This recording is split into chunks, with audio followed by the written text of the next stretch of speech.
And Mir here, Kawartha 411 News.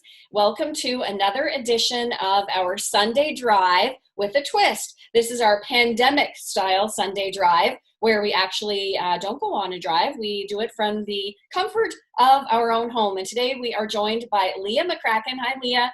Thanks for joining us. Hi. You're welcome.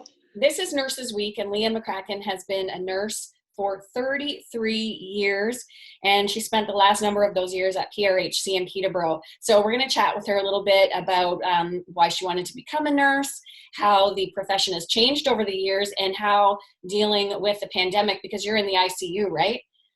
Yes. So dealing with the coronavirus has also changed what she does on a daily basis. So sit back, relax, and enjoy this edition of the Sunday Drive.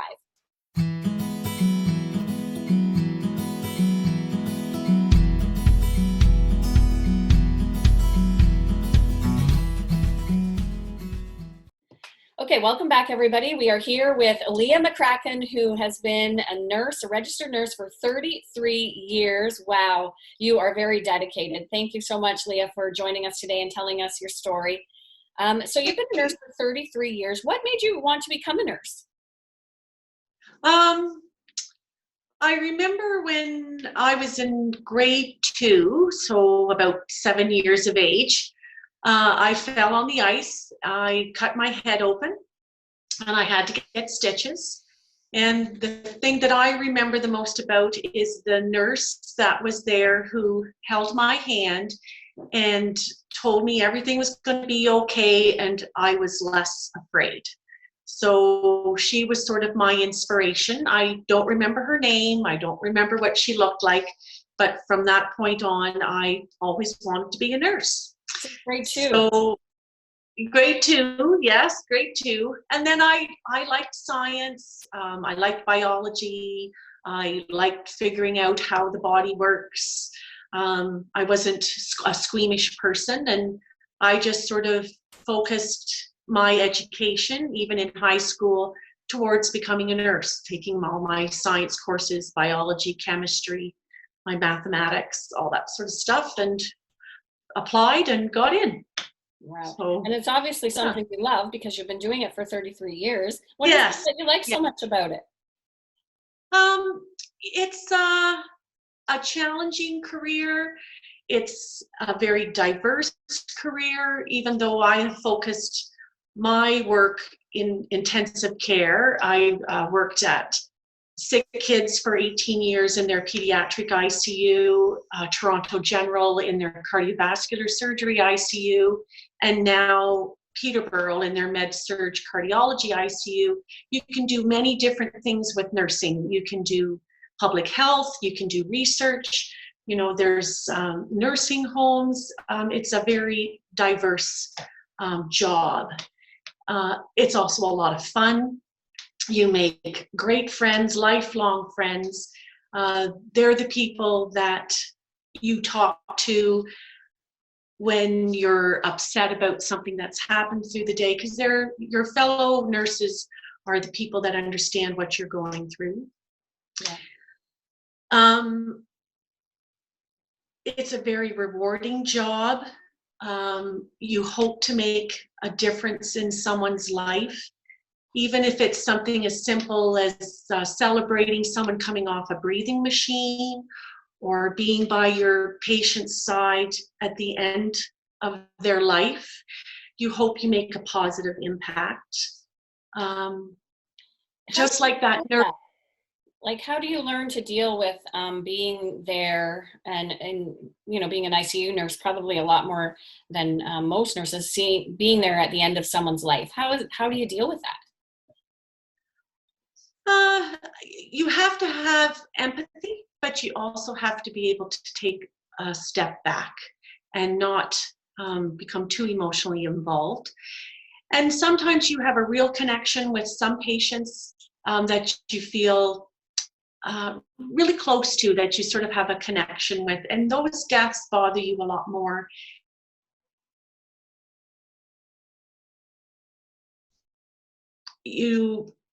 I remember one of my nursing teachers saying to me one time, being with someone at the end of their life is an honor.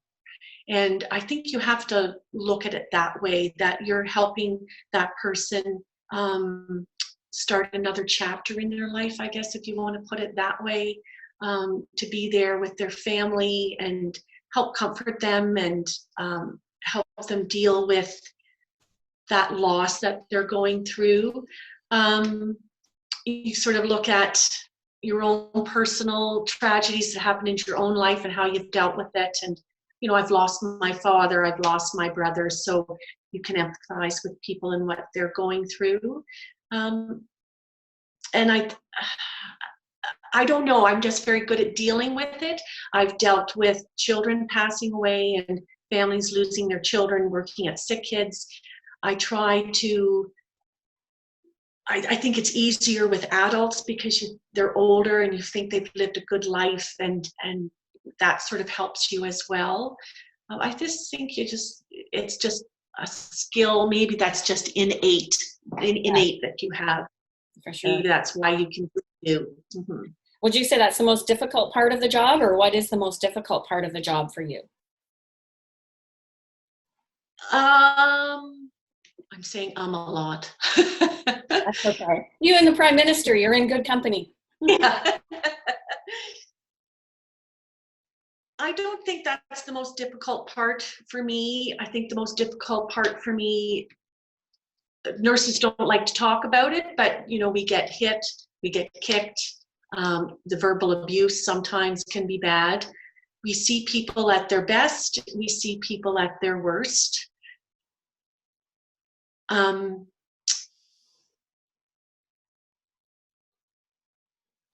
When as a nurse, you're dealing with people when they're at their most vulnerable in their life. They're scared, they're frightened, and some people cope with that differently than others. So I would say that's the hardest part, because sometimes you take that personally and it hurts your feelings when someone is more verbally abusive towards you. The hitting and the kicking, that's sometimes it's just someone who's scared, they have dementia, they're frightened and they don't know what you're doing to them. Mm-hmm. The verbal abuse is, I think, the hardest thing to deal with as a nurse. So, is that increasing? Have you noticed that increasing? Yes, over the years, yes. Since I've started, really, it's a good thing that families are more involved in the care of their family members in the hospital. Visiting hours are before, 2 hours in the morning, 2 hours in the afternoon. Now it's 24 hours a day. They can come and go as they please, to be with their family members, which is important. Patients need their families with them. It comforts them, especially as people with dementia. They need a familiar face. Parents, they need to be with their kids. If you can imagine, I wouldn't want to be away from my mom. If she was in the hospital, I'd want to be able to be there. So that's a good thing that has happened. But with that has come greater stressors on nursing, as far as now we have to not only nurse a patient and take care of a patient, but now we also have to take care of family members as well. They're included in our scope of care now. Really? Wow. I didn't know that. That must have really be hard. Yes, because if you're like with the intensive care unit, most of our patients are intubated and on life support and sedated and not awake. So their family member is their advocate. They're concerned, what are you doing? Why are you doing that? What are you giving them? Why is this going on? So you're constantly interacting with your with the family members and explaining everything that you're doing and why you're doing it. And they want to know because they're scared, and they want to know why. What are you doing to my mom? What are you doing to my dad? What are you doing to my son, my daughter, my sister, my brother? So, they're worried. So you have to explain everything that you're doing to help alleviate that worry and help them to understand some of the things that you're doing to their family member to make them better. And you mentioned being in the ICU and on ventilators, and with you working in the ICU and during the pandemic now, you probably have a lot more people in there on ventilators. Yes, we do.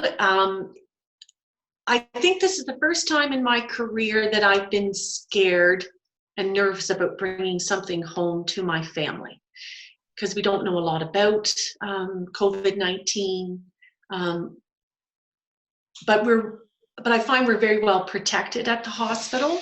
Good to know. The hospital has really prepared us for that. We were doing, before we even had our first COVID-19 patient, the hospital was great at doing mock code blues, mock intubations, because that has all changed. Nothing happens quickly during a pandemic. For example, the IC nurses respond to all the code blues that happen in the hospital. So we're the team that runs and to the floor, wherever it is, and we initiate the CPR and all that sort of stuff that needs to be done in a code blue.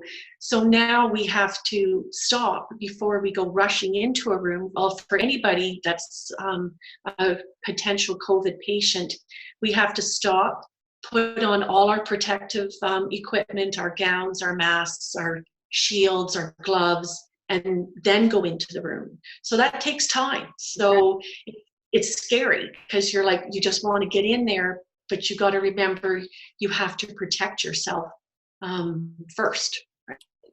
Being in the ICU, how has it changed with the pandemic, other than the actual donning of equipment and that kind of thing? Is everybody kind of more stressed in there now? How has the whole dynamic changed? At the beginning, I think people were really quite nervous, trying to, because we didn't know what was ahead of us. We didn't know, oh my goodness, is it going to be like what it was in Italy? Or is it going to be that bad? We were certainly hoping it wasn't, and it hasn't turned out to be like that in any way. Yes. So I think people were more nervous. We were worried about, are we going to have enough gowns and masks and that sort of thing? And now that we're sort of, getting hopefully near the end of the critical time, we're a lot calmer. It's like, okay, I think this is something that we're going to always have to be used to. We're always going to be having patients coming in that we're going to be screening to make sure that they don't have COVID-19, and it's now becoming routine. It's not the first time that nurses have been faced with, dangerous infections. Like I can remember when AIDS first came out, we didn't know how it was transmitted. Like that was back in, the late 80s. So we worked during that. SARS, every winter, influenza, all the MRSA, C. diff, that's what we do, right? Like that's what we do. We look after people with all these weird and strange diseases and infections, and it's just part of our job. And I just think it's something that we just do. And I will give our hospital and credit for, I feel like they have helped us during this pandemic greatly by us practicing, like I said before, code blues, intubations. This is what you might expect. This is what our plan is if things become overwhelming. This is what we're going to do. Taking the nurses from the OR and PACU who aren't busy because they've shut down all the surgeries. And so they were coming into our unit, all those nurses were coming into our unit to learn what we do in the intensive care unit. So if things got really busy, they would be able to help us. So what do you do in your spare time when you're not working? When I'm not working, yard work. Can't wait to get back to doing yard work, cutting grass, getting my flowers done. I go back and enjoy the restaurants. We like to go out to eat a lot. We love the movies. I don't know if we're going to be able to do that for a while. So that's the sort of things we do. I'm a big reader. We have a book club at work.